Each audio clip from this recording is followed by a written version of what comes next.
எங்கள் அன்பின் பரலோக பிதாவே, இந்த உம்முடைய நல்ல நாளிலே நாங்கள் எங்கள் இருதயத்திலிருந்து உமக்கு நன்றி செலுத்துகிறோம். கர்த்தாவே, நீர் எங்கள் மீது வைத்திருக்கிற அநாதி சிநேகத்தினாலும் உம்முடைய காருண்யத்தினாலும் அன்பினாலும் எங்களை நீர் வழிநடத்தி வருகிற தயவிற்காய் நன்றி செலுத்துகிறோம். அப்பா, ஒவ்வொரு நாளும் அந்த கிறிஸ்தவ ஜீவியத்தில் இயேசு கிறிஸ்துவின் சாயலுக்கு ஒப்பாய் மாறுகிற நல்ல வாழ்க்கையை எங்களுக்கு நீர் கொடுத்திருக்கிறதற்காக உமக்கு நன்றி. அந்த கிறிஸ்தவ ஜீவியத்தை நாங்கள் காணும்படிக்கு ஆண்டவரே முன்மாதிரியான சகோதரர்களை நீர் வைத்திருக்கிறதற்காகவும் உமக்கு நன்றி செலுத்துகிறோம். அவருடைய வாழ்க்கையிலிருந்து நாங்கள் கற்றுக்கொள்ளும்படியாகவும் ஆண்டவரே நாங்கள் எங்களுடைய ஜீவியத்தில் இன்னும் அதிகமாய் அந்த தேவனுடைய சாயலில் நாங்கள் வளரத்தக்கதாய் நீர் எங்களுக்கு இரக்கம் பாராட்டி வருகிற கிருபைகளுக்காக உமக்கு நன்றி செலுத்துகிறோம். இன்றைய நாளிலும் இதற்கு எங்களுடைய இருதயத்திலிருந்து உமக்கு நாங்கள் நன்றி செலுத்துகிறோம். தொடர்ந்து இந்த கிருபையை எங்கள் விட்டு விலகாதபடிக்கு என்றென்றும் எங்களுடைய முடிவு பரியந்தம் எங்களை நீர் காத்து நடத்தி ஆசீர்வதியும். இன்றைய நாளில் நாங்கள் காண்கிற கேட்கிற செய்திகள் நிகழ்ச்சிகள் எல்லாவற்றிலும் நீர் மகிமைப்படும்படியாய் நாங்கள் ஜெபிக்கிறோம். எங்கள் மீது நீர் மனதுருக்கத்தோடு கூட இருந்து எங்களை காத்து நடத்துவீராக. எல்லாவற்றையும் உம்முடைய கரத்திலேயே ஒப்பு கொடுத்து ஜெபிக்கிறோம். இயேசுவின் மூலம் வேண்டுகிறோம் பிதாவே, ஆமேன். ஹல்லேலூயா. இன்றைய நாளிலும் நாம் யாவரும் பாடல் எண் 294 யாவரும் பாடல் புத்தகத்தில் பாடல் 294 பாடலை எடுத்துக்கொள்வோம். எல்லோரும் சேர்ந்து எப்பொழுதுமே கர்த்தர் நமக்கு ஜெயத்தை கொடுக்கிறவராக இருக்கிறார். அநேக சூழ்நிலைகளில் நாம் தோல்வியுற்றது போல நாம் நினைத்து கொள்கிறோம். ஆனால் எல்லா கடுமையான போராட்டமான சூழ்நிலையிலும் கர்த்தர் நமக்கு ஜெயத்தை வைத்து தான் நடத்திட்டு இருக்கார். இது உயிர்த்தெழுந்த நாள் அப்படின்ற ஒன்று இல்லை, அது என்றோ அவர் நம்மளுக்கு நிறைவேற்றி கொடுத்ததுனால அனுதினமும் நாம் அவர் உயிர்த்தெழுந்திருக்கிறார், இன்றும் அவர் நம்மோடு கூட ஜீவித்து இருக்கிறார் அப்படிங்கிற அந்த விசுவாசத்தோடு கூட பாடலை பாடுவோம்.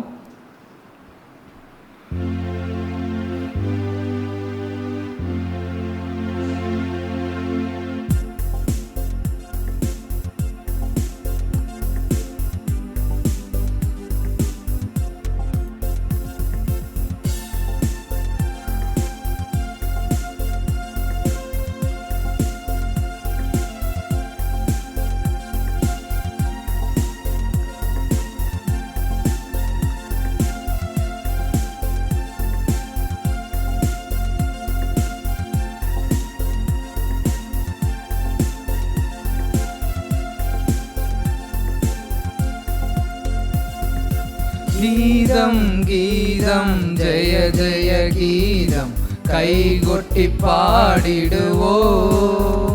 இயேசுராஜன் உயிர் தெழுந்தார், அல்லேலூயா ஜெயம் என்று ஆர்ப்பரிப்போம். இயேசுராஜன் உயிர் தெழுந்தார், அல்லேலூயா ஜெயம் என்று ஆர்ப்பரிப்போம்.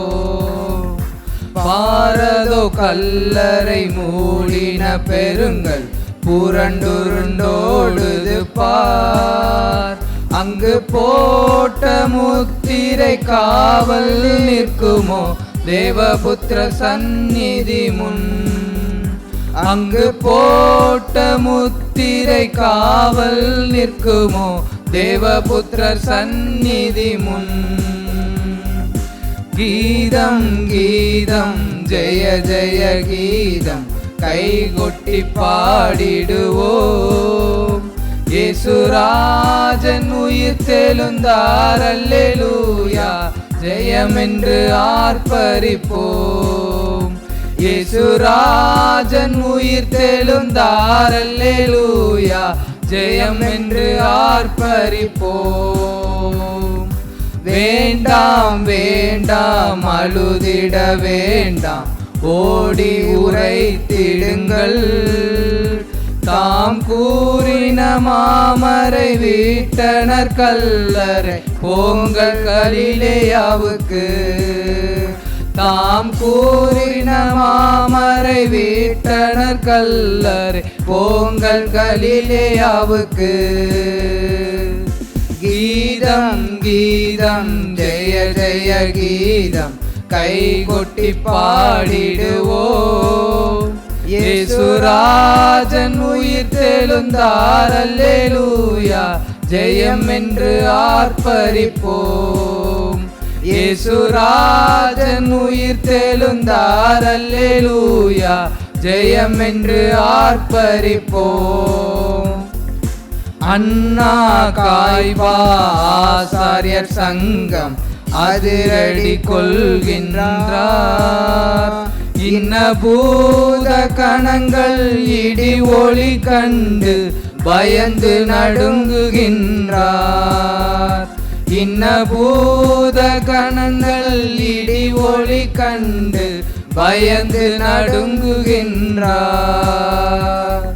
கீதம் கீதம் ஜெய ஜெய கீதம் கைகொட்டி பாடிடுவோம். இயேசுராஜன் உயிர் தெழுந்தார், அல்லேலூயா, ஜெயம் என்று ஆர்ப்பரிப்போம். இயேசுராஜன் உயிர் தெழுந்தார், அல்லேலூயா, ஜெயம் என்று ஆர்ப்பரிப்போம். வாசல் நிலைகளை உயர்த்தி நடப்போம், வருகின்றார் ஜெய வீரன். உங்கள் மேல வாத்தியம் கைமணி பூரிகை எடுத்து முழங்கிடுவோம். உங்கள் மேல வாத்தியம் கைமணி பூரிகை எடுத்து முழங்கிடுவோம். கீதம் கீதம் ஜெய ஜெய கீதம் கைகொட்டி பாடிடுவோம். இயேசுராஜன் உயிர் தெழுந்தார், அல்லேலூயா, ஜெயம் என்று ஆர்ப்பரிப்போம். இயேசுராஜன் உயிர் தெழுந்தார், அல்லேலூயா, ஜெயம் என்று ஆர்ப்பரிப்போம்.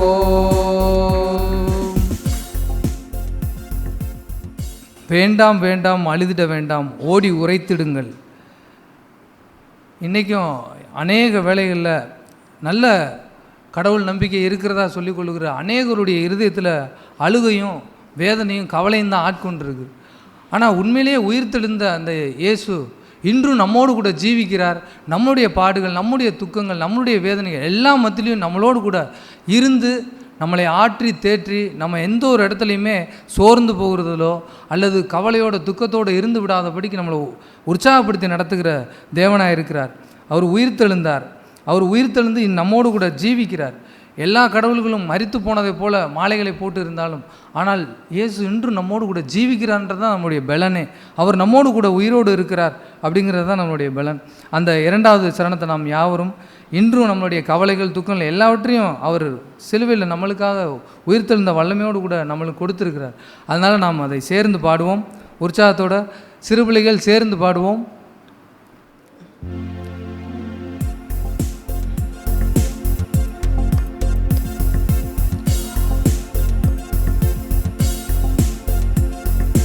வேண்டாம் வேண்டாம், அழுதிட வேண்டாம், ஓடி உரைத்திடுங்கள். தாம் கூறின மாமரை வீட்டனர் கல்லறை போங்கள் கலிலேயாவுக்கு. தாம் கூறின மாமரை வீட்டனர் கல்லறை போங்கள் கலிலேயாவுக்கு.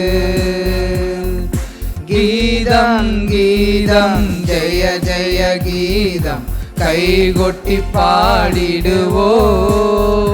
இயேசுராஜன் உயிர் தெழுந்தார், அல்லேலூயா, ஜெயம் என்று ஆர்ப்பரிப்போம். இயேசுராஜன் உயிர் தெழுந்தார், அல்லேலூயா, ஜெயம் என்று ஆர்ப்பரிப்போம். அல்லேலூயா. நாம் எழுந்திருப்போம். இது நாள் வரை நம்மை காத்து ஒவ்வொரு சூழ்நிலையிலும் அவர் உண்மையுள்ளவராக இருந்து நம்மளை எல்லா பக்கத்துலேயும் நெருக்கங்கள், எல்லா பக்கத்துலேயும் வேதனைகள் சூழ்ந்திருந்தாலும் ஒரு ஜெய கம்பீரத்தோடு அவருடைய சமூகத்திற்கு முன்பாக நாம் நிற்கத்தக்கதான பலனை, சத்துவத்தை குன்றாதபடி காத்து கொண்டு நடத்தின அந்த தேவனை நாம் இருதயத்திலிருந்து நாம் ஆழமாய் நன்றி சொல்லுவோம். அனுதின தேவைகளாக இருக்கட்டும், ஒவ்வொரு ஆவிக்குரிய ஜீவியத்தில் நாம் விழுந்து போடாதபடிக்கு அவர் செய்திருக்கிற மகா பெரிய தயவு இரக்கத்தை நாம் இருதயத்தில் நினைத்தவர்களா அவரை நோக்கி பார்த்து, கர்த்தாவே உமக்கு நன்றி, யாவரும் சேர்ந்து நன்றி செலுத்துவோம்.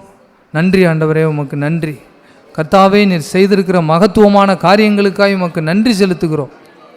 கர்த்தாவே, உலகத்திற்காக அல்ல ஆண்டவரே, பரத்தின் ஜீவியத்திற்காக உமக்கு நன்றி செலுத்துகிறோம்.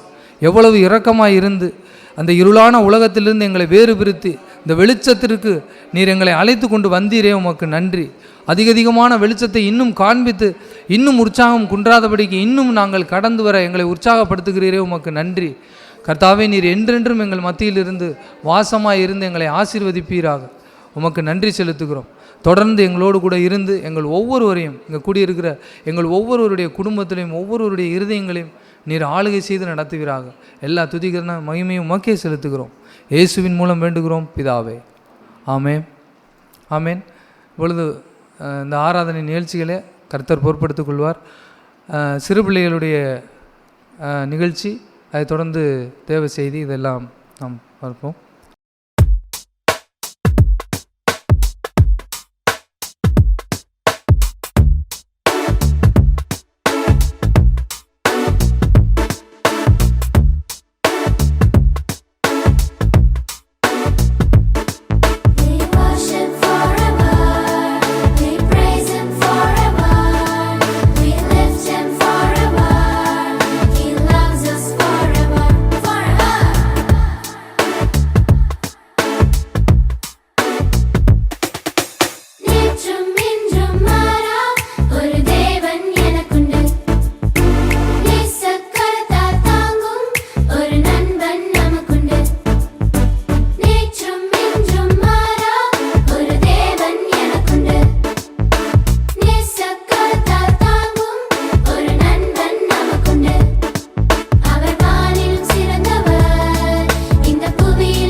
ஆராதனுடைய மிக மகிமையான பகுதி என்னவென்று சொன்னால், சபையில், நம்முடைய வாழ்க்கையில், நம்முடைய ஊழியத்தில் ஹீ இஸ் தி பெஸ்ட்.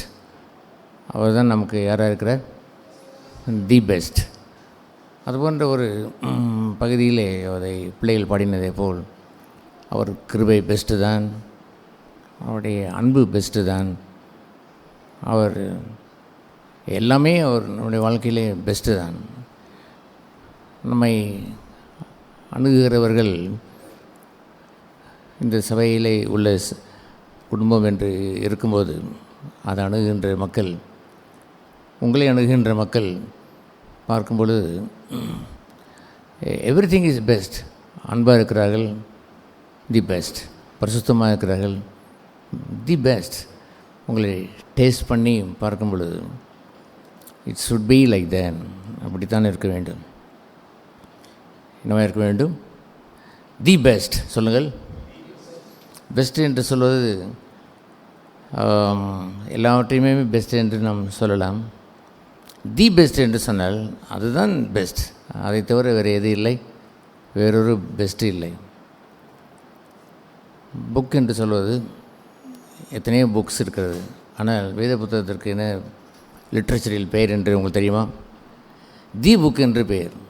அது ஏனென்றால் திஸ் இஸ் த புக். இந்த புக்கை தவிர வேறொரு புத்தகம் என்று மேன்மை பாராட்டுவதற்கு என்று ஒன்றும் இல்லை. லிட்ரேச்சர் என்ற அந்த ஆங்கில லிட்ரேச்சரில் இந்த நம்பர் 1 புக், கோடி புத்தகங்கள் இருக்கிறது. நம்பர் 1 புத்தகம் என்னவென்று சொன்னால் பைபிள். இதனுடைய அந்த லிட்ரேச்சரில் கூட இந்த வேதத்தில் உள்ள அந்த அழகு, அதனுடைய இலக்கணத்தினுடைய பொலிவு, அந்த வார்த்தையினுடைய அந்த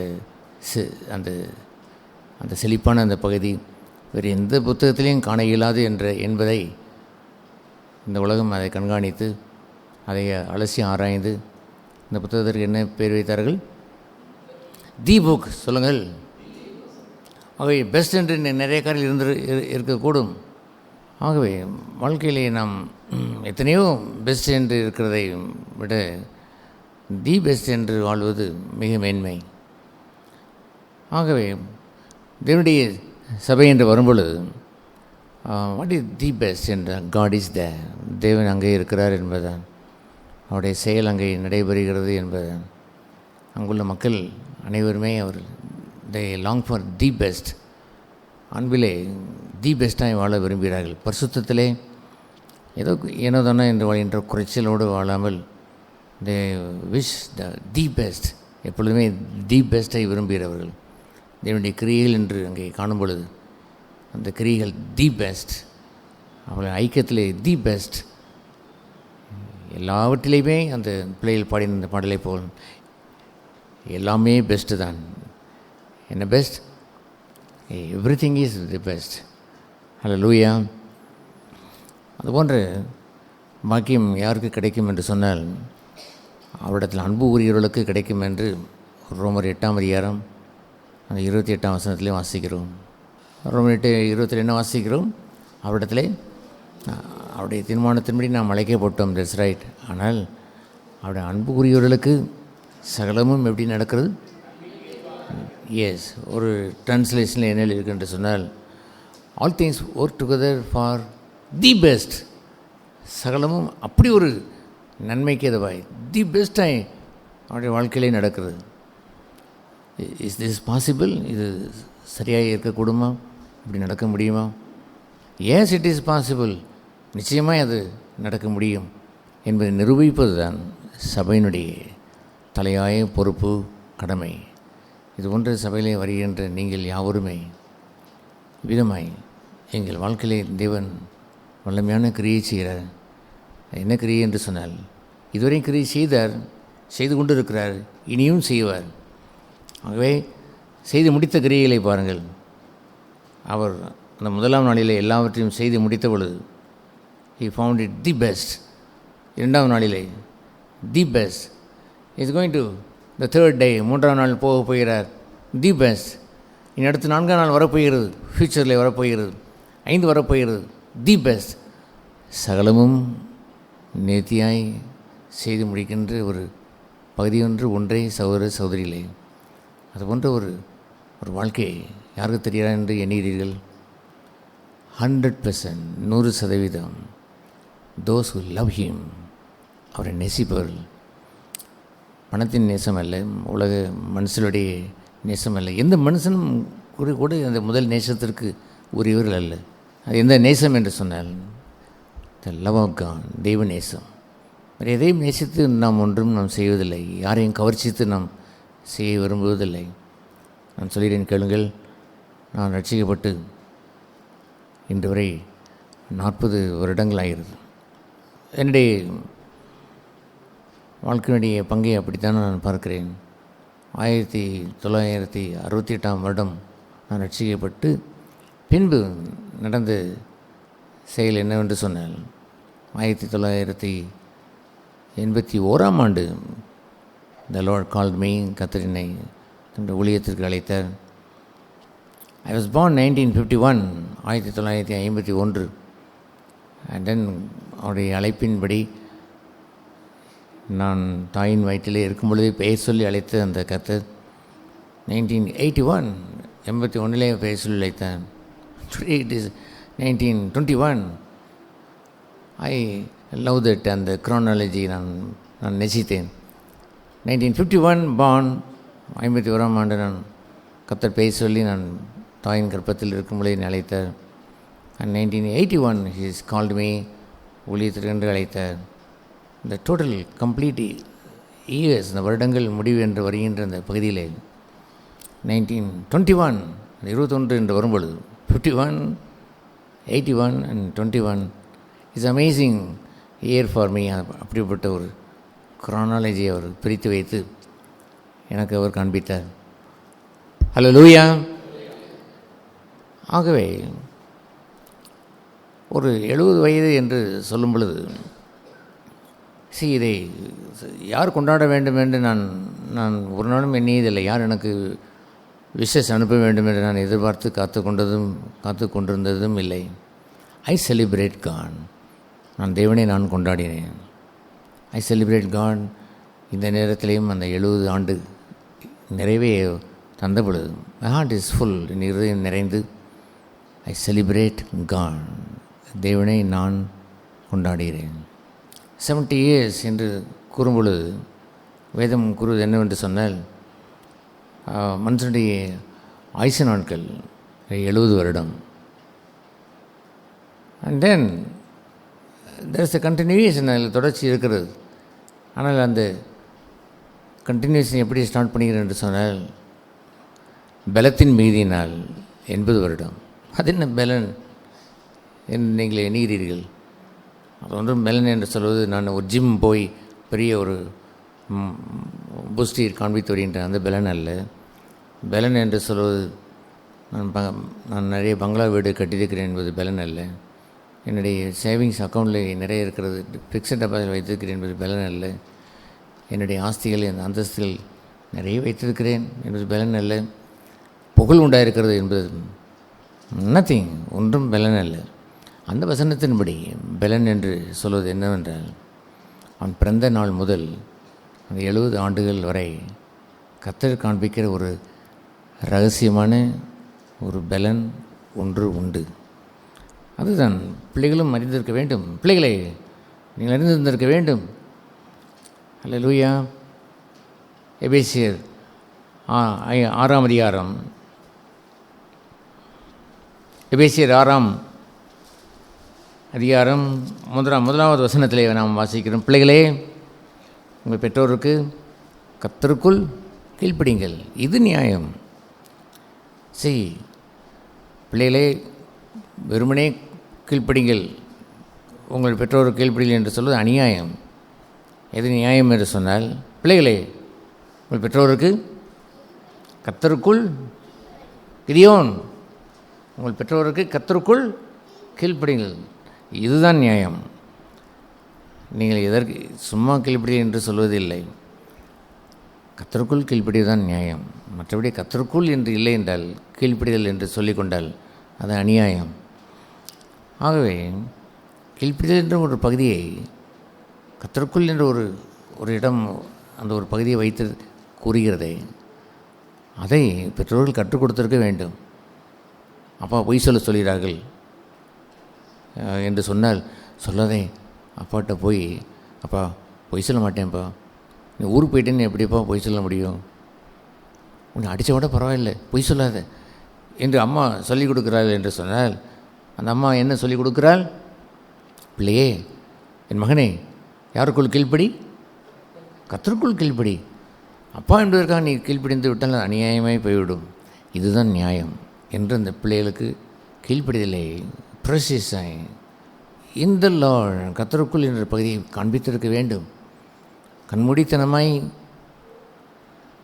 ஒபே கீழ்ப்படி என்று சொல்வதோ, அதை கண்மூடித்தனமாய் கீழ்ப்படியாமல் கர்த்தருக்குள் கீழ்ப்படிந்து மறுக்கும்போது, யாராவது சிலர் உங்களை முரட்டாட்டம் என்று சொன்னால் சொல்லட்டுமே, இவனை கீழ்ப்படியாத பையன் என்று அடி என்று அடித்தால் கூட அடிக்கட்டுமே. நோ, அதுபோன்ற ஒரு பகுதியை என்னுடைய சிறு பிராயத்தின் முதற்கொண்டே என் உள்ளத்தில் நான் வைத்திருந்தேன். ஒபே இந்த லார்ட், பெற்றோர்களுக்கு கர்த்தருக்குள் கீழ்ப்படியது. கேட்டீங்களா பிள்ளைகளே? பெற்றோர்கள் யாருக்கு கீழ்ப்படிய வேண்டும்?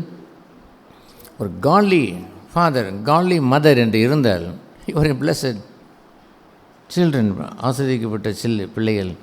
ஏனென்றால் அவர்கள் கர்த்தருக்குள் வெளியே இருந்து கீழ்ப்படிதலை நிர்பந்தம் எக்காலத்தும் செய்யவே மாட்டார்கள். கர்த்தருக்குள் தான் அவர்கள் உங்களை நடத்துவார்கள். அடுத்த பகுதியை பாருங்கள். உனக்கு நன்மை உண்டாயிருப்பதற்கும் பூமியில் இவன் வாழ்நாள் நீடித்திருப்பதற்கும். அல்லேலூயா, அதுதான் பலன். வாழ்நாள் நீடித்திருப்பதற்கும் உன் தகப்பனையும் உன் தாயையும் கனம் பண்ணுவாயாக என்பதே வாக்கு தத்தமுள்ள முதலாம் கற்பனையாக இருக்கிறது. கேட்டீங்களா? நம்முடைய காலங்கள் கர்த்தருடைய கரத்தில் இருக்கிறது. பிள்ளைகள், பெற்றோர்களே, உங்களுடைய பிள்ளைகளை பெற்றோருக்கு கனம் பண்ணுவதற்கு கற்றுக் கொடுங்கள். தாய்க்கும் கனம் பண்ண வேண்டும், தகப்பனுக்கும் கனம் பண்ண வேண்டும் என்று கனம் பண்ணுவதற்குரிய அந்த பகுதியை ஒரு கண்டிஷனும் இல்லை, ஒரு நிபந்தனையும் இல்லை, கர்த்தருக்குள் என்று இல்லை. அது எப்படிப்பட்ட தாயாக இருந்தாலும் தகப்பனாக இருந்தாலும் கனம் செய்ய வேண்டும். ஒரு பையன் ஒரு நாளில் ஒரு நம்ம போன்ற சபையில் இருந்த ஒரு பையன் சொல்கிறான், அவங்க அப்பா ஒரு கீழ் ஜாதி உடையவர். இப்படி அவனுக்கு ஸ்காலர்ஷிப்போ ஏதோ உயர்வு வருவதற்கு ஏதோ ஒரு தடை என்று ஒன்று வரும்பொழுது, இப்படிப்பட்ட ஒரு கீழ் ஜாதி அப்பாவிடத்தில் நான் பிறந்தேனே என்று தலையில் அடித்து கொண்டான். ஒரு கல்லூரி பையன், படித்து கொண்டிருக்கிற பையன் அடித்து கொள்கிறான். தன் தகப்பன் கீழ்ஜாதி என்று எண்ணுவதனால் அவன் அது அவமானம் என்று எண்ணி இந்த தகப்பனுக்கு பிறந்தனே என்று எண்ணுகிறானே. ஒரு தகப்பன், இன்னொருவருடைய தகப்பன் ஐஸ்வர்யானா இருந்து நல்ல ட்ரெஸ் எல்லாம் வாங்கி கொடுத்து, உங்கள் அப்பா கிழிஞ்ச ட்ரெஸ்ஸில் நூலை வைத்து தைத்து சட்டையை கொடுத்து நீங்கள் போட்டிருந்தாலும் எதை நீங்கள் போற்றக்கூடாது. ஆஹா, அவன் அப்பா தான் பெரிது என்று எண்ணிவிடாதீர்கள். தேவன் எனக்கு தந்த அப்பா, நான் கிழிந்த சட்டை நான் போட்டு அதை தைத்து கொடுத்துருக்கிறார். ஆகவே ஐ ஆனர் ஹிம், அவரை நான் கனம் பண்ணுகிறேன். ஏன் உங்களுடைய அப்பா குடிகார அப்பா இருக்கிறார் என்று வைத்துக் கொள்ளுங்களேன். ஸோ வாட், அதனால் என்ன? நோ கண்டிஷன், எந்த நிபந்தனையும் இல்லை. கனம் பண்ணுங்கள். அடிக்கடி அடிக்கிற அப்பா என்று கூட வைத்துக் கொள்ளுங்களேன், கனம் பண்ணுங்கள். Honour your parents, no condition. எந்த கண்டிஷன் இல்லாமல் கனம் பண்ணினால் கவனிங்கள். கனம் பண்ண பிள்ளைகளுக்கு கற்றுக் கொடுங்கள். ஒரு ரிலேஷன் வந்தால் ஸ்தோத்திரம் வணக்கம் என்று சொல்ல கற்றுக் கொடுங்கள். அவர்களுக்கு ஓடி உபசரிக்க கற்றுக் கொடுங்கள். அவங்க ஏதாவது ஒன்று செய்தால் நன்றி என்று சொல்வதற்கு கற்றுக் கொடுங்கள். தப்பி ஏதாவது செய்து விட்டாங்க, ஐ எம் ஸோ சாரி என்று சொல்வதற்கு கற்றுக் கொடுங்கள். I don't know, God gave me such a lovely parents, they taught me like that. அப்படி எங்களுக்கு கற்றுக் கொடுத்தார். வாசலில் வருகிற ஒரு விருந்தாளி ஓடி வந்து ஸ்தோத்திரம் பண்ணுங்க, ஸ்தோத்திரம் பண்ணு என்று. எங்கள் வீட்டில் 7 பேர், 6 சிஸ்டர், நானும் சேர்த்து. நான் கொஞ்சம் வெட்கம் போல் இருப்பேன். எங்கே போயிட்டான் அவன், வந்து ஸ்தோத்திரம் பண்ணு என்று சொல்வார்கள். எல்லோருக்கும் ஸ்தோத்திரம் செய்ய வேண்டும், வணக்கம் என்று சொல்ல வேண்டும். ஏனென்றால் கனம் செய்வதை கற்றுக் கொடுத்த அந்த பெற்றோர்கள், நாங்களும் அப்படியே நாங்கள் கற்று வாழ்ந்தோம். என் ஜீவிய காலத்திலே கேளுங்கள் சிறு பிள்ளைகளே, என் தாய் என் அம்மாவை வாடி போடி என்று சொன்னதில்லை. என்னமோ சொல்லி ஏசுவதை போல் நீ ஏசினது எங்களால் முடியாது. சப்போஸ் ஒன்று தெரியாமல் லேசாக ஏதாவது ஒன்று சொல்லிவிட்டால் கூட அப்பாவோட சொல்லிவிடு என்று சொல்லிவிட்டாமா, தயவுசெய்து அப்பாவிடத்தில் சொல்லாதீங்கம்மா, நான் சொல்ல மாட்டேம்மா, சொல்லவே மாட்டேம்மா அப்படி என்று சொன்ன பிறகு தான் சரி போ என்று விட்டு விடுவார்கள். இல்லை என்றால் எங்கள் அப்பாவிடத்தில் சொன்னால் எங்கள் அப்பா வைத்திருக்கிற ஒரு பிரம்பு அடி நொறுக்கி தள்ளிவிடுவார். ஆகவே அப்படி போன்ற ஒரு தெய்வ பயத்தை கற்றுக் கொடுத்தார்கள். என்ன தெய்வ பயம்? பெற்றோர்களுக்கு என்ன செய்யுங்கள்? அன்புராஜன் பெற்றோர்கள் என்ன செய்ய வேண்டும்? அப்பல்லோ என்ன செய்ய வேண்டும்? கணம் செய்ய வேண்டும். ஜேக்கப், ஜாசுவா, தானியேல், ஜோயல் எல்லோரும் என்ன செய்ய வேண்டும்? பெற்றோர்கள் என்ன செய்ய வேண்டும்? கணம் செய்ய வேண்டும். எஸ், ஒரு கல்லூரிக்கு போவதாக இருந்தாலும், ஸ்கூலுக்கு போவதாக இருந்தாலும், அம்மா இருந்தாலும் அப்பா இருந்தாலும் நல்ல பெரியவர் யாராக இருந்தாலும் போயிட்டு வரேன் என்று சொல்லுவோம். சும்மா ஒரு எடுத்துக்கிட்டு பையை தோளில் போட்டுக்கூட போனதில்லை. யாராக இருந்தாலும் போயிட்டு வரேன் என்று தான் சொல்லுவோம். ஜெபம் பண்ணி எங்கள் அம்மா இப்படி சிலுவை போட்டெல்லாம் கூட அனுப்புவார்கள். அவர்கள் பணிக்கு செய்யும்பொழுது சீக்கிரம் போனால் தவிர மற்றபடி இவாடா என்று கூப்பிட்டு ஜெபம் பண்ணி அனுப்புவார்கள். அதுபோன்ற ஒரு கனம் செய்கிற பணியை என்னுடைய தாய்க்கு என்னுடைய தந்தைக்கு கடைசி மட்டும் செய்தேன். அதற்காக என் வாழ்க்கையில் எல்லாம் செழிப்பாய் கூட்டினான் என்பதெல்லாம் இல்லை. எத்தனையோ கண்டிப்புகள், எத்தனையோ விதமான விதத்தில் அவர்கள் உலக காரியங்களை எங்களுக்கு காட்டவில்லை. கெட்டதெல்லாம் கொடுக்குற காசை கொடுத்து எங்களை கெடுத்து வைக்கவில்லை. வசதி இருந்தாலும் அவர்கள் கஞ்சமாய் கொடுப்பதை போல் தான் கொடுப்பார்கள். இதற்கு மேல் வாங்கக்கூடாது, இவ்வளோ தான் கொடுப்பேன் என்று சொல்லுவார்கள். கணக்கு கேட்பார்கள். என்ன வாங்கினாய், ஏது வாங்கினாய், மீதி எங்கே என்று கேட்பார்கள். We honour the parents. பெற்றோர்களை அப்படி நாங்கள் கனம் செய்து, என் தந்தையை என் தாயை இருவரும் மரித்து போனார்கள். மரணம் பரியந்தம் ஐ ஆனர் மை பேரண்ட்ஸ். ஆகையினால் அந்த ரகசியத்தை கவனிங்கள். பூமியிலே நன்மை உண்டாயிருப்பதற்கும் உன் வாழ்நாள் நீடித்திருப்பதற்கும் உன் தகப்பனையும் உன் தாயையும் கனமனுவாயாக என்பதே வாக்குத்தத்தமுள்ள முதலாம் கற்பனை. த ஃபர்ஸ்ட் ப்ராமிஸ், முதல் ப்ராமிஸ், வாக்குத்தத்தம். அது என்ன வாக்குத்தத்தம்? ஆயுசு நாட்களை நீடித்து உன் வாழ்நாள் நீடித்திருப்பதற்கு. எவ்வளோ நாள் நீடித்திருப்பதற்கு? 70 years. அந்த 70 நாள் நீடித்திருப்பதற்கு. ஏன் அப்பா அம்மாவை கனம் பண்ணாமலே 70 வருடங்கள் வாழவில்லையா மற்றவர்கள்? ஏஸ், வாழ்ந்திருக்கக்கூடும். ஆனால் அந்த ரகசியம் அடுத்த பகுதியிலே வருகிறது. அந்த 70 நாட்களில் எப்படி வாழ்ந்தார்கள் என்று ஒன்றை வைத்து பார்க்க வேண்டும். எப்படி அவர்கள் வாழ்ந்திருப்பார்கள் என்று தெரியுமா? ஆயுசு நாட்கள் 70 வருடம் பலத்தின் மிகுதினால் என்று சொல்கிற அந்த பலன் எங்கே இருக்கிறது என்று சொன்னால், நோய் நொடி இல்லாமல் அவர் வாழ்ந்திருந்திருக்க வேண்டும். அவர்கள் ஏராளமான நோய் நொடியோடு பல ஆக்சிடென்ட், இங்கே எலும்பு முறிந்தது, 4 தடவை டைஃபாய்டு, அல்லது ஏதோ ஒரு 2 ஆப்ரேஷன் என்றெல்லாம் நிறைய நடந்து நீங்கள் 70 வருடங்கள் நீங்கள் வாழ்ந்திருந்தால் அதில் மேன்மை ஒன்றும் இல்லை. அவர்கள் தன்னுடைய பெற்றோர்களுக்கு கனமணி வாழும் பொழுது பலன் உண்டாயிருப்பதற்கு காரணம் நோய் நொடி இல்லாமல் வாழ்வது. நான் கர்த்தருக்கு மகிமையைத்தான் சொல்கிறேன். யாரையும் நான் நியாயந்திருப்பதில்லை, குறை சொல்வதும் இல்லை, ஒருவரையும் மனதில் வைத்து நான் பேசவில்லை.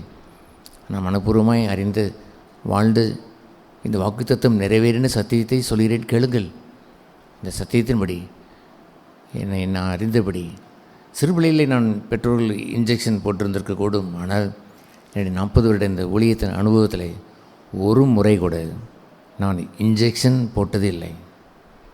எனக்கு ஆன்டிபயோட்டிக் அல்லது காய்ச்சல் என்று இன்ஜெக்ஷன் போட்டதே இல்லை. ஹல்லேலூயா. அந்த பலனுடைய ரகசியம்தான் பலத்தின் மிகுதியினால் அந்த நீடித்த ஆயுளை கூட்டி கொடுக்கிறார். 80 வருடம் என்று சொல்லுவார். பின்பு அந்த 80 வருடம் அந்த வாழ்க்கையை அவர் அலவன்ஸை அவனுக்கு கொடுக்கிறார். அண்ட் தென் அதற்கு பிறகு காலங்கள் அவருடைய கரத்தில் இருக்கிறது. யோவான் அப்போஸ்தலனை போல அவர் யோவான் 20 எழுதின பொழுது அவருக்கு 95 வயது. பத்மதிவிலே அவர் போடப்பட்ட பொழுது கிட்டத்தட்ட 100 வயது. அவனை குறித்து ஆண்டவர் என்ன சொன்னார் என்று உங்களுக்கு தெரியுமா? நான் மறுமுறை இவன் உயிரோடு இருந்தால் உங்களுக்கு என்ன என்று கேட்டார். காலங்கள் அவருடைய கரத்தில் இருக்கிறது. ஊழியக்காரனுடைய சுகத்தை விரும்புகிற கர்த்தர் என்று எழுதியிருக்கிறது. ஆகவே இந்த வயதோடு முடிந்துவிடும், இதோடு காலம் க்ளோஸ் ஆகிவிடும் என்றெல்லாம் இல்லை. நல்ல ஆதாரத்தோடு கிறிஸ்தவ வாழ்க்கை நீங்கள் வாழ்ந்திருந்தால் காலங்கள் அவருடைய கரத்தில் இருக்கிறது. காலங்கள் முடிவடைகின்ற நேரம் என்று ஒன்று வருகிறதே, கோலாகலமாய் அது வரும். அந்த நாளிலே அவர்கள் கம்பீரமாய் எல்லா பணியும் நிறைவையும் முடித்தவர்களாய் இயேசுவை போல், பிதாவே இந்த பூமியிலே நான் என்ன செய்ய வேண்டும் என்று எனக்கு தந்தீரோ அந்த வேலை அனைத்தையும் செய்து முடித்தேன், ஹல்லேலூயா என்றவர் 17ஆம் அதிகாரத்தில் அவர் சொல்கிறார். பின்பவர் 18ஆம் அதிகாரம் தாண்டி அங்கே உள்ளே வரும்பொழுது சிலுவையிலே எல்லாம் முடிந்தது என்று கூறி மரித்தார். 33 ஆண்டு காலத்திலே மரித்து விட்டார். That's okay. ஆனால் பிதாவின் சித்தம் செய்து முடித்தார் அல்லவோ? கேளுங்கள், நீடித்த ஆயுள் மாத்திரமல்ல, தேவ சித்தம் நிறைவேற வேண்டும். என்னை குறித்து த பர்பஸ் ஆஃப் காட், தேவனுடைய நோக்கம் நிறைவேற வேண்டும். நான் கேட்கிறேன், நீங்கள் அப்படி கேட்டதுண்டா? ஓ கர்த்தாவே, வாட் இஸ் த பர்பஸ்? என்னை அழைத்தனுடைய நோக்கம் என்ன? நீங்கள் கேட்டதுண்டா? ஐ எம் யுவர் சைல்டு, நான் உடைய பிள்ளை. let the purpose of God fulfilled in me, என் உடைய நோக்கம் நீ நிறைவேற வேண்டும். What is your will of God? தேவன் சித்தம் என்ன? காண்பியும். Every day I want to live the will of God. தெய்வம் அந்த சித்தத்தை நான் வாழ வேண்டும் என்று கேட்டு நீ வாழ்கிறீர்களா? அதுதான் அவர் இயேசு கிறிஸ்துக்கு பிரதானமாக என்றது. அவர் 100 வயது வாழாவிட்டாலும் பிதாவின் சித்தத்தை செய்து முழுமையாய் செய்து 33 ஆண்டு காலம் வாழ்ந்தாரே. That the best, the best. Yes, அதுபோன்று இந்த 70வது நிறைவு ஆண்டு என்று சொல்லும்போது ஐ செலிப்ரேட் காட். நான் தேவனை நான் கொண்டாடுகிறேன் ஃபார் 2 things, 2 காரியங்களுக்கு. ஒன்று, வேத வாக்கியத்தினுடைய வாக்குத்தத்தம் நிறைவேறி இருக்கிறது. ஆகையால் ஐ செலிப்ரேட் காட், தேவனை நான் கொண்டாடுகிறேன். அந்த பலத்தின் மிகுதியினால் பெற்றோர்களை கனம் பண்ணின, அந்த பெற்றோர்களை தாய் தகப்பனை கனம் செய்து அந்த பகுதியின் பலத்தின் மிகுதியினால் God has given the allowance of 80 years, 80 ஆண்டுகளை தருகிறார். மீண்டும் நொடி இல்லாமலே அதை தருவார். ஹல்லேலூயா. And that will also continue till Jesus comes. இயேசு வரும் வரை. What is the second point? Fulfilling the will of God. தெய்வ சித்தத்தை நிறைவேற்றுவது. How many years I am going to live? எத்தனை ஆண்டு காலம் வாழப் போகிறேன் என்பதை குறித்து நான் கனவு காணவில்லை. ஆனால் கர்த்தர் அதை கொண்டு போகிறார். நான் விரும்புவதெல்லாம் I must fulfil the will of God. தேவனுடைய சித்தத்தை நிறைவேற்ற வேண்டும் என்பதுதான். Hallelujah. What is the 2 points? 2 என்ன? முதல் பாயிண்ட் என்ன? வாக்குத்தத்தம் என்னில் நிறைவேற வேண்டும். ஐ ஆஸ்க், நான் கேட்கிறேன், suppose if you don't honour your parents, பெற்றோர்களை கனம் பண்ண இருந்திருப்பீர்கள் என்று சொன்னால், இட்ஸ் ரைட் டைம், நல்ல நேரம். அதில் நீங்கள் ஒப்புரவாகி நீங்கள் அதை சரி செய்து கொள்ள முடியும். நான் தவறிவிட்டேனே, என்னுடைய இளமை காலத்தில் கனமனை விட்டேனே என்று எண்ணாதீர்கள். நீங்கள் 6ஆம் மணி வேளையிலே வரவிட்டாலும் ஏன் 9ஆம் வேளையில் வந்திருக்கக்கூடாது? ஓகே, அதுவும் தவறிவிட்டால் ஏன் 11th hour 11ஆம் மணி வேளையில் வந்திருக்கக்கூடாது? You can repent like that. நீ மாறி அப்புறம் now on I am going to honour my parents. அவர்கள் இன்று ஓல்டேஜாக இருக்கலாம், வயது குறைவில் வயது முதிர்ந்தவர்களாக இருக்கலாம். I will go and honour them. அதில் நான் கனம் செய்வேன் என்று நீங்கள் கனம் செய்து நீங்கள் இருந்து வாழலாமே. ஹல்லேலூயா. அதுபோன்ற ஒரு பங்கை பெற்ற நாங்கள் இந்த உலகத்திலே கனம் பண்ணுவதற்கு முந்திக் கொள்ளுங்கள் என்று சொல்லிற அந்த பங்கை 1 பேரில் வாசிக்கிற அந்த 2ஆம் அதிகாரத்தில் சொல்லப்பட்ட அந்த பகுதியை மனதார பெற்றோம். டு ஆனர் அதர்ஸ், மற்றவர்களை கனம் பண்ணுவதற்கு. ஒருவன் தனக்காக மாத்திரமல்ல என்று சொல்லுகிற பிறருக்காலே நோக்கவனாக என்று சொல்லிவிட்டு அடுத்த நிலை 2 பகுதி தான் கிறிஸ்தனுடைய சிந்தை என்று எழுதியிருக்கிறது. அடுத்த இன்னொரு சிந்தை என்ன செய்ய வேண்டும்? மற்றவர்களை மேன்மையாக எண்ணுவது. தட் இஸ் ஆனர் தம், கனம் பண்ணுவது. கேளுங்கள், என்னுடைய டீச்சர்ஸ் ஃபஸ்ட் ஸ்டாண்டர்ட்லேருந்து என்னுடைய காலேஜ் ப்ரொஃபஸர் வரைக்கும், பிரின்சிபல் வரைக்கும், ஐ ஆனர் தம், அவள் நான் கனம் செய்தேன். இந்த மதுரை பட்டணத்தில் எனக்கு பாடம் சொல்லி கொடுத்த ஒரு 10th ஸ்டாண்டர்ட் டீச்சர் நன்றாக அடின்னு அடிப்பார். It's okay. அவரை நான் சைக்கிள் தான் பார்த்தேன். சட்டாரிடன் என் பைக்கை நிறுத்தி நான் வணக்கம் செய்து, அடே ரத்னகுமாரா என்று அவர் கேட்கிறார். நான் குனிந்து நான் கை ஊப்பி நான் வணக்கம் செய்த பொழுது, வீட்டுக்கு ஒரு நாள் வாப்பா என்று சொன்னார். பின்பு நான் வீட்டிற்கும் போனேன். என்னுடைய 3ஆம் கிளாஸ் வாத்தியாரை ஒரு நாள் ரொட்டியில் சந்தித்த பொழுது, சாரி லட்சுமணன் என்று சொல்கிறவர், அந்த தமிழ் பண்டிட்டை சந்தித்த பொழுது அடிப்பார். அப்படி கையை புரட்டி வைத்து அடிப்பார். அப்படி அடித்து அந்த வாதியாரை கனம் செய்து அவரை நான் வணக்கம் செலுத்தி நான் சொல்வது உண்டு. 1ஆம் கிளாஸ் என் பிள்ளைகளுக்கு கற்றுக் கொடுத்த டீச்சரை நான் ரிட்டையர்டாகி போன அவர்களுக்கு நான் வணக்கம் செய்து, என்னுடைய பிள்ளைகளுக்கு நீ 1ஆம் கிளாஸ் டீச்சர் அல்லவோ என்னை கனம் செய்த பொழுது யாரும் டீச்சரை நினைக்க மாட்டேன், நீங்கள் அப்படி நினைக்கிறீர்களே பரவாயில்லை என்று கேட்டார்கள். நான் சொன்னேன், ஒரு 1ஆம் கிளாஸ் படிக்கும்பொழுது அந்த சிறு பிராயத்திலே வித்திடுவது, விதையை போட்டு வைப்பது என்பது சொல்வது எவ்வளோ பெரிய வேலை என்று எனக்கு தெரியும். நீங்கள் சிறப்பாக செய்திருக்கிறீர்கள், நன்றி என்று நான் கூறியிருக்கிறேன். ஆல் டீச்சர்ஸ், எல்லா உங்களுக்கு கற்றுக் கொடுத்த வாத்தியார்களுக்கும் கனம் செய்ய வேண்டும் அல்லவோ. பைபிள் டீச்சர்ஸ், எனக்கு வேதம் கற்றுக் கொடுத்தவர்களுக்கும் I respect them. Whatever it is. அவர்கள் இந்துக்களாக இருக்கிறார்களா, முஸ்லீம்களாக இருக்கிறார்களா என்று என் டீச்சரை பற்றி எனக்கு தெரியாது. டீச்சர் பரிசுத்தமாக வாடுகிறார்களா, அசுத்தமாக வாடுகிறார், I don't know. Honour them. They are my teachers. Bible teachers, I honour them. What this happen, what that happen, I don't want that.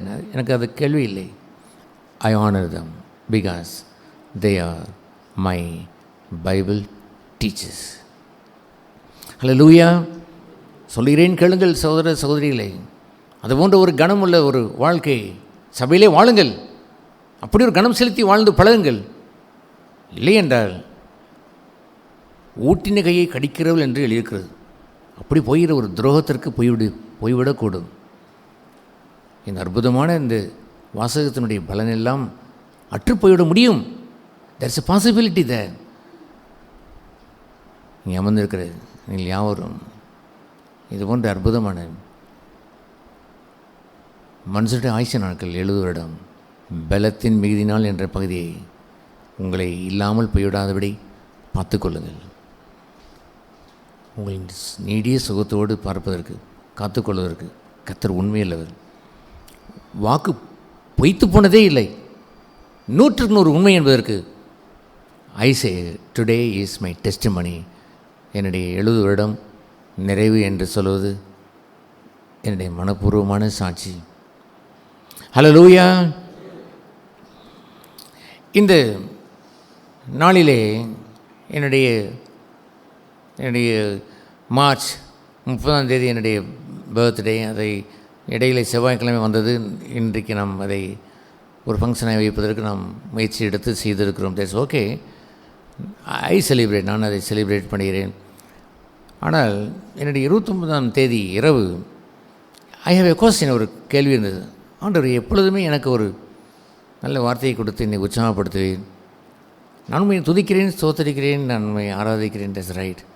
என்னுடைய உள்ளம் நன்றினால் நிறைந்திருக்கிறது. But I don't have the word. ஒரு வார்த்தை ஸ்பெஷலாக ஒன்று இல்லையே என்று நான் படுக்கையில் படுத்திருக்கும் பொழுது தூங்கிவிட்டேன். 5 o'clock, 5 மணி போல் ஏர்லி மார்னிங் த லார்ட் ஒக்கிமையாக என்னை எழுப்பினார். நான் எவ்வளோ லேட்டானாலும் படுப்பேன். ஆனால் அதிகாலையில் எழுந்திருக்கிற பழக்கம் அதிகம் இல்லை. 6 மணி தான் எழுந்திருப்பேன், அல்லது 6:30 மணிக்கு எழுந்திருப்பேன். மேக்ஸிமம் பண்ணாலும் 6:30 தான். பிள்ளைகளாம் இருக்கும் பொழுது கரெக்டாக 5:30க்கு எழுந்திருக்க வேண்டும். வேறு வழியே இல்லை. பிள்ளைகளுக்கெல்லாம் எல்லாம் தயார் செய்து கொடுக்க வேண்டும். அத்தனை பேர்களுக்கும் பேக் பண்ணி அனுப்ப வேண்டும். பட் ஆஃப்டர் த சில்ட்ரன், பிள்ளைகள் போகும்பொழுது 6 மணி 6:30 தான் நான் எழுந்திருக்கிற பழக்கம். 5 மணிக்கு எழுந்திருக்கிற பழக்கம் இல்லை. என்னை எழுப்பி இன்று நீங்கள் பார்த்துருக்கிற 2 கொரிந்தியர் 3ஆம் அதிகாரம் 5ஆம் வசனத்தை ஆண்டவர் எனக்கு தந்தார்.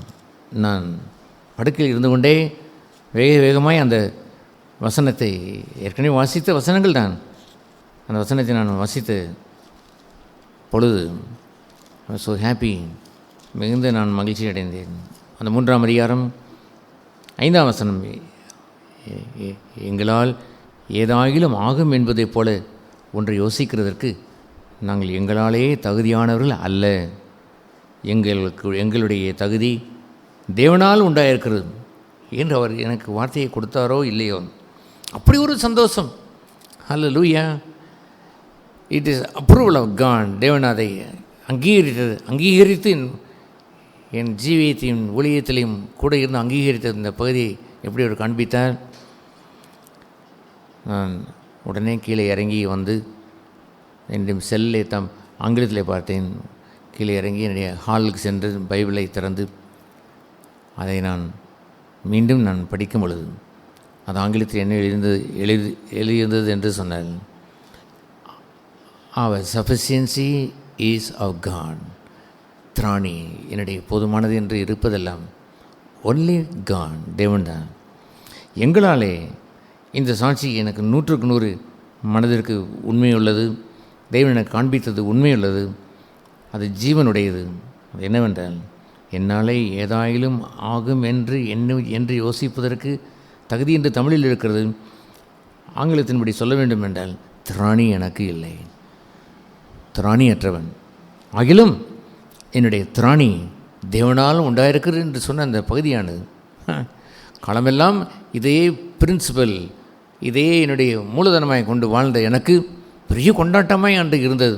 அல்லேலூயா. தேவரீர் இந்த 70 ஆண்டுகள் முடிந்து புதிய ஒரு 71வது ஆண்டுக்குள் பிரவேசிக்கிற இந்த காலை நேரத்திலே என்னுடைய தகுதி அல்லது உன்னுடைய தகுதி, உன்னுடைய திராணி என்னால் உண்டாயிருக்கும். நீ திராணியற்றவன், உன்னால் ஆகும் என்று சொல்வதற்கு ஒன்றுமில்லை என்று அவர் சொல்ல வேண்டும். ஐயா, அவர் சொல்ல வேண்டும். இயேசு சொன்னார், பிதாவே, குமாரன் தானாக ஒன்றும் செய்யல என்று சொன்னார். தன் சீசர்களை பார்த்து அவர் அப்ரூவ் பண்ணினார். சீசர்களே, என்னால் அன்றி உங்களால் ஒன்றும் செய்ய இயலாது. What a dependence! எப்படி ஒரு சார்ந்து கொள்வதை அவர் ஏற்றுக்கொள்கிறார் பார்த்தீங்களா? Depending God. அவரே சாய்ந்து சாய்ந்து சாய்ந்து வாழ்கின்ற ஒரு வாழ்க்கை என்று ஒன்று உள்ளதே. நான் கேட்கிற அருமையான சகோதர சகோதரிகளே, நான் பெற்ற இந்த ஜீவியத்தை நீங்களும் பெற வேண்டும் என்று மிகுந்த ஆசையோடு சொல்கிறேன். அல்லாமல் கர்த்தரை மையப்படுத்த சொல்கிறேன். அல்லாமல் இல்லை, எந்த விதமான மேட்டிமை என்பதும் எனக்கு இல்லை, பெருமை என்பதும் யாதொன்றும் எனக்கு இல்லை. திராணியற்றவன் என்ற ஒரு இடத்துல இருந்து அவரே சாய்ந்து சாய்ந்து வாழுவது, அவரே சாய்ந்து வாழுவது. கவலையற்ற வாழ்க்கை என்று எனக்கு ஒரு ஆதாரம் ஒன்று உண்டு. அது என்ன தெரியுமா? அன்றன்றுள்ள பாடல்கள் அன்றன்றைக்கு போதும். தேவை என்று கேட்டால் அஞ்ஞானிகளைப் போல நாளை என்று கேட்காதீர்கள். அன்றன்றுள்ள அப்பத்தை இன்று எங்களுக்கு தாரும். நான் இதுவரை வாழ்ந்த என்னுடைய முழுநேர ஊழியத்தை என்னுடைய 30வது வயதிலே நான் தொடங்கினேன். 1981ஆம் ஆண்டு. இந்த 40 வருடமும் என் கையேந்தி கர்த்தி தேவனை நோக்கி ஏந்தி, I want to live today for you. உமக்கென்று வாழ வேண்டும். இன்றுள்ள தேவை எனக்கு சந்தியும். உம்முடைய சித்தம் செய்ய வேண்டும். இன்று உம்முடைய சித்தம் செய்ய வேண்டும். இன்று நாமத்தை மையப்படுத்த வேண்டும். உம்முடைய வழியை நான் கண்டுகொள்ள வேண்டும். என் சித்தம் அல்ல, உம் சித்தம் இன்று எனக்கு ஆக வேண்டும் என்று கையேந்தி கையேந்தி கையேந்தி கையேந்தி கையேந்தி வாழ்ந்த அந்த வாழ்க்கை ஒன்று இருக்கிறதே. சிலர் சொல்லுவார்கள், இதனே பழப்பு, கையேந்தி வாழ்வதா என்று கேட்பார்கள். மனுஷனிடத்தில் கையேந்துவதல்ல. ஐ டெல் யூ, நான் சொல்கிறேன் கேளுங்கள், 100க்கு 100 மனுஷனை கையேந்தியது அல்ல. என் தகப்பனார் மிகவும் நல்லவர், அன்புள்ளவர், என்னை செம்மையான வழியிலே நடத்தினவர். அவர் என்னை வீட்டை விட்டே போகு என்று சொல்லக்கூடிய இடத்திலே நான் முழு நேர ஊழியத்தில் நான் வெளியே வந்தவன். ஆனால் அவரை நான் டெல்லியில் இருக்கும் பொழுது ஒரு கடிதம் எழுதினேன். நானும் பல ஊர்களுக்கு சென்றேன், ஹரியானாவுக்கு சென்றேன், டெல்லி வரைக்கும் வந்திருக்கிறேன். நீங்கள் கற்றுக் கொடுத்ததைப் போல நீங்கள் கற்றுக் கொடுத்ததை போல டிசிப்ளின் யாரும் கற்றுக் கொடுக்கவே இல்லை. நான் மிக நன்றியுள்ளவனாக இருக்கிறேன். தெய்வ சித்தத்தின்படி நான் வெளியே வந்தேனே அல்லாமல் நீங்கள் என்னை தள்ளிவிட்டதாக எண்ணவே வேண்டாம். சகலமும் கர்த்தருடைய சித்தத்தின்படி நடந்தது என்று அப்படி ஒரு நன்றியுள்ள அந்த நாட்களில் என்ன லெட்டர் வைத்து நான் டெல்லியிலே வைத்து நான் எழுதி அதை என் அப்பாவுக்கு நான் போஸ்ட் பண்ணினேன். அம்மாவுக்கும் நன்றி கூறி நான் போஸ்ட் பண்ணினேன். அதுபோன்ற அந்த நாட்களிலே கெட் அவுட் என்று எங்கள் அப்பா சொன்ன நேரத்தில் நான் விட்டு நான் வெளியே போகிறேன். என்னுடைய மனைவி, என்னுடைய ஒரே மகள் சலோமி, 9 மாத பிள்ளை வெளியே வரும் பொழுது அவர் சொன்னார், கோபத்தில் சொல்வது ஒன்றும் மனுஷனுடைய கோபம் ஒன்றும் தேவனுடைய நீதியை நடப்பிப்பதில்லை. That's okay. ஆனால் அவர் கூப்பிட்டார், இங்கே வா, ஒரு நாள் நீ என்னிடம் வந்து பிச்சை கேட்பாய், காசு வேண்டும் என்று பிச்சை கேட்பாய், கோ என்று அவர் சொன்னார். அப்படி உள்ளத்தில் அவரின் ஒன்றும் இழிவாக எண்ணவில்லை. அதை பெற்றுக்கொண்டேன். நான் கர்த்தருடைய சமூகம் போகும்பொழுதெல்லாம் அநேகம் சமயங்களிலே எங்கள் அப்பா சொன்னது சரிதான், அவரிடத்தில் பிச்சை தான் கேட்டிருந்திருக்க வேண்டும் ஓ கர்த்தாவே, ஆனால் நீர் என்னை பாதுகாக்கிறீர் அல்லவோ, அந்த கதி வராமல் என்னை காப்பாற்றியிருக்கிறீர் அல்லவோ என்று நான் கூறினேன். அல்லேலூயா. ஜீவகாலம் முழுவதும், என்னுடைய ஊழிய காலம் முழுவதும் என் அப்பாவிடத்தில் சென்று காசு வேண்டும் என்று நான் கேட்டதே இல்லை. அவருக்கு நிறைய காசு இருந்திருக்கக்கூடும், நிறைய வசதியாக இருந்தவர் தான். அவர் எதற்கெல்லாமோ செலவழிக்கிறார், இருந்துவிட்டு போகட்டும், அதெல்லாம் நான் கேள்வி கேட்டதில்லை. ஆனால் ஒரு நாள் கூட ஒரே மகன்தான், என்ன உரிமையை நான் வைத்து கொள்ளவில்லை. எல்லாவற்றையும் இழந்து தான் வந்ததாக இருந்தேனே அல்லாமல் என்றைக்காவது எனக்கு கிடைக்கும் என்று யோசித்து வாழ்ந்ததே இல்லை. ஒன்றும் கேட்டதில்லை. கை நீட்டி கேட்க விடவில்லை. கை நீட்டி கேட்டது எங்கே தெரியுமா? மனுஷன் அல்ல, எந்த மனுஷனும் அல்ல, நாசியில் சுவாசம் இல்லை ஒரு மனிதனும் அல்ல, எந்த மனுஷனிடத்திலும் கடன் வாங்கினது இல்லை, என் தேவையை சொன்னதும் இல்லை, நைஸாக என் தேவையை அப்படி கொஞ்சம் சொல்லலாமே என்று யோசித்ததும் இல்லை, தெரியப்படுத்தியதும் இல்லை, எந்த மனிதனிடம் கேட்டதில்லை. நாசியில் சுவாசம் இல்லை, இந்த பூமியிலே வாழுகின்ற எந்த மனிதனிடம் கேட்டதில்லை. ஆனால் என்னுடைய தேவையெல்லாம் தினசரி பிச்சை கேட்டதை போல், கர்த்தாவே நீரின்றி எனக்கு யார் உண்டு, நீ தான் இந்த வேளையில் ஆதரவு, என் தேவையை பூர்த்தி செய்ய முடியும், இக்கட்டான நிலையில் இருக்கிறேன், தயவாய் எனக்கு இறங்கும். இந்த படத்தில் பார்ப்பதை போல் என்னுடைய திராணி உண்மையே சாய்ந்திருக்கிறது, தயவாய் இறங்கும், தயவாய் இறங்கும் என்று கேட்டு ஜெபித்த, நாள் தவறாமல் ஜெபித்த ஒரு வாழ்க்கை என்று இருக்கிறதே சகோதர சகோதரிகளே, ஐ டெல் யூ, உங்களுக்கு சொல்கிறேன்னு கேளுங்கள். இந்த வாழ்க்கை இன்பமான வாழ்க்கை, பேரானந்தம் கொண்ட வாழ்க்கை. என்ன வரிகட்டுவதற்கு பணம் இல்லையா? அப்படிலாம் இருக்கக்கூடாது. நீ போய் தூண்டின் மில்லை போடு, அங்கு 50 வெள்ளிக்காசு இருக்கும், ஒரு வெள்ளிக்காசை கொடுத்து விட்டு 40 வெள்ளிக்காசை பையில் வைத்துக்கொள்ளப்பா என்று சொல்லவில்லையே. பேதுரு ஒரு வெள்ளிக்காசு வரும், அதை கொடுத்து விட்டு வந்துவிடு, அவ்வளோதான். அப்புறம் நாளைக்கு செலவுக்கு டிபெண்ட் ஆன் மீ, என்னை சாய்ந்து கொள் என்பது தான். எவ்ரிடே இன்று இருக்கிறதா, தட்ஸ் இனஃப். என் மனைவிக்கு பலமுறை நான் சொல்லியிருக்கேன், இன்று இருக்கிறதா இனஃப், நாளை என்ன என்று கேட்பார்கள். Don't worry about that, my God is God of today. நாளை குறித்தல்ல, இன்று எனக்கு தேவன், he will supply all my needs, என் தேவையெல்லாம் சந்திப்பார். இப்படியே சொல்லிக்கொண்டே இருங்கள் என்று கோவித்து கொண்டே போவார்கள். பட் சீனோஸ், அவளுக்கு தெரியும், என்னை வாழ்ந்து சூழ்ந்திருந்த என்னுடைய பிள்ளைகளுக்கு தெரியும், காட் நெவர் ஃபெயில்டு, ஒரு நாளும் அவர் தோற்று போனதே இல்லை, அவர் எனக்கு ஏமாற்றியதே இல்லை. சச் எ ஃபெய்த்ஃபுல் காட், உண்மையுள்ள தேவன். அல்லேலூயா. ஆனால் ஒன்று, என்னுடைய திராணி, நான் திராணி அற்றவன், என்னால் ஒன்றும் இயலாது, என் சித்தம் அல்ல. உம்மிடத்தில் என் கையை விரிக்கிறேன் என்று நீங்கள் கையை விரித்து வைத்து வாழ வேண்டுமே, நிறைய எனக்கு தர வேண்டும் என்று இருக்க வேண்டுமே. சங்கீதக்காரன் இவ்வாறு சொல்லுவான், கர்த்தாவே என் வலப்பக்கத்தை, என் இடப்பக்கத்தை பாரும், என் வலப்பக்கத்தை பாரும், எனக்கு உதவி செய்வார் யாரும் இல்லை என்பதை பாரும். அப்படி அவன் சொன்னது ஒரு ஆட்டிடினாய் அவன் சொன்னதல்ல, ராஜனாக இருக்கும் பொழுது சொல்கிறான், பணம் இருக்கட்டும், என்னுடைய கேடயம் இருக்கட்டும், ஆனால் நீர்தான் என் கேடயம், நீர்தான் என் கோட்டை, நீரே என் அரண். ஏன் அவன் ஆட்டிடினாய் இருக்கும் பொழுதே நான் அல்ல கர்த்தரின் மேய்ப்பர் என்று சொன்னானே, அந்த சின்ன தாவீதுக்கு பின்பாக இந்த கர்த்தர் தான் அந்த சிங்கத்தை வெல்லவும், கரடியை வெல்லவும், கொல்கதாவை கோலியாத்தை வெல்லவும் உதவி செய்தார். அல்லாமல் தாவீதே எல்லாம் செய்தவன் அல்ல. அவன் ராஜனாக இருந்த பொழுதும் நீரை என் கோட்டை என்றான். அவன் கோட்டை அங்கே இருக்கிறது. நான் குதிரையின் பலத்தை நான் நம்புவதில்லை, பிரபுவின் பலத்தை நான் நம்புவதில்லை. என் கண்மலை, என் கோட்டை, என் அரண், என் துருகம் என்று போற்றி புகழ வேண்டும். ஹல்லேலூயா. அதுபோன்ற ஒரு மகிழ்ச்சி, ஒரு கொண்டாட்டம் உங்கள் வாழ்க்கையில் வந்து விட்டது என்றால் யுவர் ஏ கிறிஸ்டியன், நீங்கள் கிறிஸ்தவன், கிறிஸ்தவள். த பிளஸ்ட் கிறிஸ்டியன், ஆசீர்வதிக்கப்பட்ட கிறிஸ்தவன். த பிளஸ்ட் கிறிஸ்தவல், ஆசீர்வதிக்கப்பட்ட கிறிஸ்தவல். I don't want the less than than, அதை விட குறைவாய் ஒன்றும் நான் விரும்பியதே இல்லை. பால்குடி மறந்த பிள்ளை என்று பெயர் அந்த 131வது சங்கீதத்தில் நான் வாசிக்கிறோம். கர்த்தாவே, நான் மேட்டிமையானவர்களை நான் என்ன போவதில்லை, மிஞ்சின காரியங்களுக்கு நான் தலையிட போவதில்லை, அது எனக்கு வேண்டாம். நான் இன்று நம்மிடத்தில் வருகிறேன். பால் குடிக்கிற குழந்தை மார்பிலே தாயின் மடியிலே சாய்ந்து பால் குடிக்கின்ற அந்த பிள்ளைக்குரிய உரிமை கூட எனக்கு இப்பொழுது நான் எடுத்து விட்டேன், அதை கூட மறந்து விட்டேன். அந்த உரிமை கூட எனக்கு வேண்டாம்.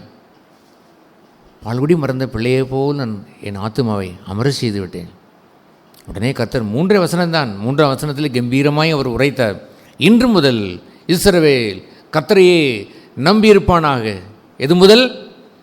இன்று முதல். That means every day from today ஆன்வர்ஸ் till the 40 years, 30 ஆண்டுகள் வரைக்கும், இந்த 70 ஆண்டு நிறைய வரைக்கும், டில் டுடே, இன்று வரைக்கும் இவன் என்னையே சார்ந்திருப்பானாக, கர்த்தரையே நம்பியிருப்பானாக. அல்லேலூயா.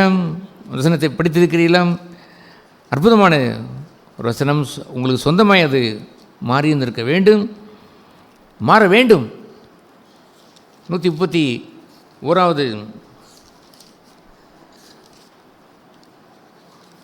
சங்கீதம் 3 வசனம்தான். கர்த்தாவே, என் இருதயம் இருமாப்புள்ளதல்ல, என் கண்கள் மேட்டிமையிலும் அல்ல, பெரிய காரியங்களிலும் எனக்கு மிஞ்சின கர்மங்களிலும் நான் தலையிடுகிறது இல்லை. ஏன் நாளை குறித்து கூட நான் கவலைப்படுவதில்லை. பெரிய பெரிய காரியம் என்னவோ நடக்கப் போகிறது என்று சொல்கிறார்கள், அதை நான் யோசித்து கலங்கப் போவதும் இல்லை. தாயின் பால்குடியும் பால் மறந்த குழந்தையைப் போல என் ஆத்துமாவை அடக்கி அமர பண்ணினேன். என் ஆத்துமா பால்குடி மறந்த பிள்ளையைப் போலவே இருக்கிறது. மறந்து விட்டேன். என்னுடைய உரிமையான தாயின் மடியில் இருக்கக்கூடிய சாய்ந்து வாழ்கின்ற அந்த பால்குடியை கூட நான் மறந்து விட்டேன் ஐயா. பரத்திலிருந்து வருகின்றதை கேளுங்கள். இது முதல், எது முதல்? இன்று முதல் இவன் தன்னையே சாய்ந்து வாழ்கிறான் என்பதை அறிந்த கர்த்தர் என்றென்றைக்கும் பெயரை சொல்லுவார். ரத்னகுமார், உங்கள் பெயரை சொல்ல வேண்டும். இஸ்ரவேல் கர்த்தரையே நம்பியிருப்பதாக. கட்டளை கொடுத்ததை போல், ஆசீர்வதித்ததை போல் சொல்வதை கேட்டீர்களாம்.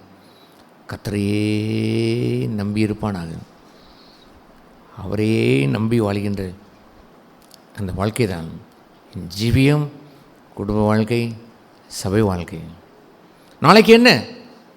நீங்கள் செத்துவிட்டால் என்ன என்று கூட சிலர் கேட்டிருக்கிறார்கள். இன்று முதல் கர்த்தரை நம்பி வாழ்ந்த வாழ்க்கையிலே ஒரு குறைவும் இல்லையா? எல்லாம் கர்த்தர் பார்த்துக்கொள்வார். இது அவருடைய சபை. அவருடைய மேன்மையான சபையில் நான் பங்காளியாக இருந்தவர்களுக்கு உடன் ஊழியனாக இருப்பதற்கு எனக்கு கிடைத்த பாக்கியம். கர்த்தர் தம்முடைய சபையை கட்டுகிறார். அவர் பார்த்துக்கொள்ள மாட்டாரா? கர்த்தர் தம்முடைய தோளிலே அவர் அரசாங்கத்தை சுமக்கிறார்.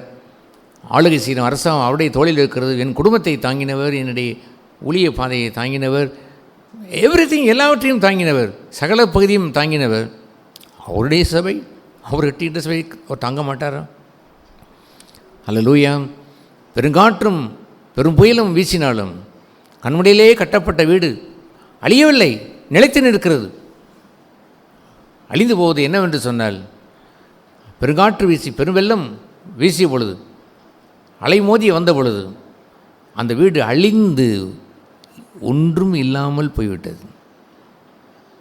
உலகமே அழிந்தாலும் ஒரு 8 பேர் பாதுகாக்கப்பட்டார்களே, நோவா ரட்சிக்கப்பட்டானே, அதுதானே நிலைத்திருப்பது.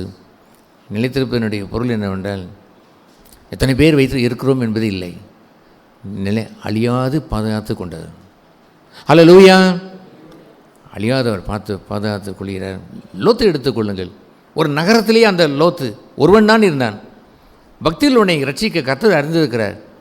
தன்னுடைய தாசனை அவர் ஆதரிப்பு கர்த்தர் அறிந்திருக்கிறார். அப்படின்னால் த ஹோல் மதுரையும் போனாலும் சரிதான். அல்லது சோதோம் குமாரா என்று சொல்லி அழகுள்ள பட்டணம், இந்த மதுரை போல் உள்ள பட்டணம் இல்லை, சிங்கப்பூரை போல் அமெரிக்காவை போல் உள்ள பட்டணமே போனாலும் ஒரு லோத்தை அவர் பாதுகாத்து கொண்டார். நிலைத்திருப்பது என்று சொல்வது என்னவென்று தெரியுமா? கேளுங்கள். இருக்கிறவர்கள் அத்தனை பேரும் உண்மையில் இருக்க வேண்டும், நீதிமானாக இருக்க வேண்டும், உத்தம வாழ்க்கை வாழ்ந்திருந்திருக்க வேண்டும். அந்த லோத்தை பாதுகாக்க முன்பாக, சோதோம் குமாரா பட்டணத்தை அழிப்பதற்கு முன்பாக ஆபிரகாமிடத்தில் போய் ஆண்டவர் பேசுவார். ஆபிரகாம் கேட்பான், 50 பேர் அங்கு உத்தமில் இருக்க மாட்டார்களா? குறைவாக இருந்தால் கொஞ்சம் அதை குறைத்து இதை குறைத்து, என்னடா ஒருவேளை லோத்தும் மனைவி பிள்ளைகள் மருமக்கள் நன்றாயிருப்பான் என்று எண்ணிக்கொண்டான். அவன் எண்ணிக்கொண்டான் அந்த ஆபிரகாம். சரி, அவன் பிள்ளைகளாவது நன்றாயிருப்பான் என்று இந்த நோவை போல எண்ணிக்கொண்டு கடைசியாக கேட்கிறேன், 5 நீதிமான்கள் இருந்தால் அழிப்பீரா? அழிக்கக்கூடாது தானே? எஸ், 5 நீதிமான்கள் இருந்தால் கூட அழிக்க மாட்டேன் தான். அல்லேலூயா. கேளுங்கள். இந்த பட்டணத்துக்குரிய பலன் எங்கே இருக்கிறது தெரியுமா?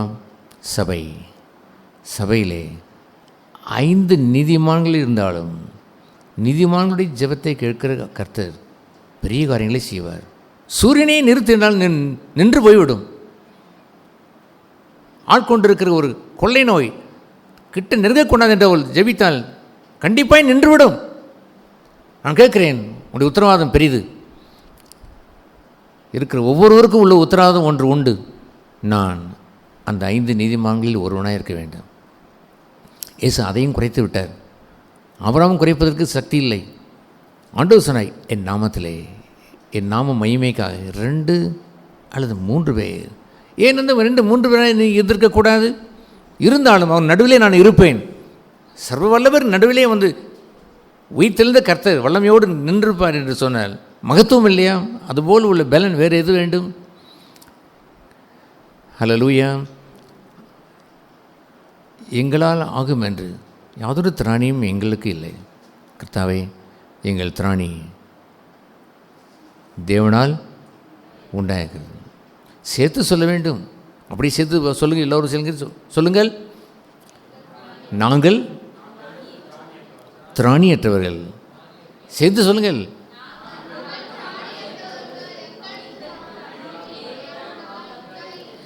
எஸ், அதுபோன்ற ஒரு சபையை நீ இருந்து விட்டீர்கள் என்று சொன்னால் வலிமையுள்ள சபை, கூட்டம் அல்ல, பெரும் கூட்டம் அல்ல ஐயா. 5 நீதிமான்களாய் அதில் ஒருவராக இருக்கிறீர்களா? அந்த 2 அல்லது 3 பேரில் ஒருவராக நீங்கள் இருக்கிறீர்களா? உங்களுடைய பொறுப்பை நீ உணர்ந்திருக்கிறீர்களா? நீ அந்த மறைவான ஒரு இடத்துல அந்த ரங்கத்திலே இருக்கும் பொழுது பாவம் என்று ஒன்று வருகிறதே, எப்படி இருந்தீர்கள்? அங்கே எப்படி நடந்து கொண்டீர்கள்? உங்களுடைய நீதி என்ன ஆனது?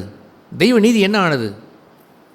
மறைவாக இருந்த ஒரு காம விகாரத்திற்குள் நிற்கும் பொழுது, நான் தெய்வத்தின் பிள்ளை இல்லையோ, பரிசுத்தரின் பிள்ளை இல்லையோ, எப்படி என்னால் அசுத்தம் செய்ய முடியும்? மாசற்ற இரத்தத்தினால் கழுவப்பட்ட நான் மாசு எனக்குள் எப்படி பிரவேசிக்க முடியும் என்று நீங்கள் கேட்டதுண்டோ? உத்தமத்தை பாதுகாத்து வாழுங்கள். சபையிலே மகா பொறுப்போடு வாழுங்கள். பிள்ளைகளை கர்த்தருடைய வழியிலே நடவுங்கள். பிள்ளைகளுக்கு இடரல் செய்யாதங்கள். ஒருவரை ஒரு கனம் செய்தலை வளர்த்து வையுங்கள். எல்லோரும் சீரும் சிறப்புமாய் வாழ்க்கையில் நன்மை உண்டாயிருக்கும். அது என்ன நன்மை? All the best. என்ன பெஸ்ட்? எல்லாமே பெஸ்ட் தான். எல்லாமே பெஸ்ட் என்று நடத்தி விடுவார். ஏன்? ஒரு ரகசியம் இல்லை, பெரிய ரகசியம் ஒன்றும் இல்லை. The love God. அவர்கள் நேசிக்கிறவர்களுக்கு சகலமும் தி பெஸ்ட் நன்றாய் நடைபெறும். ஹல்லேலூயா.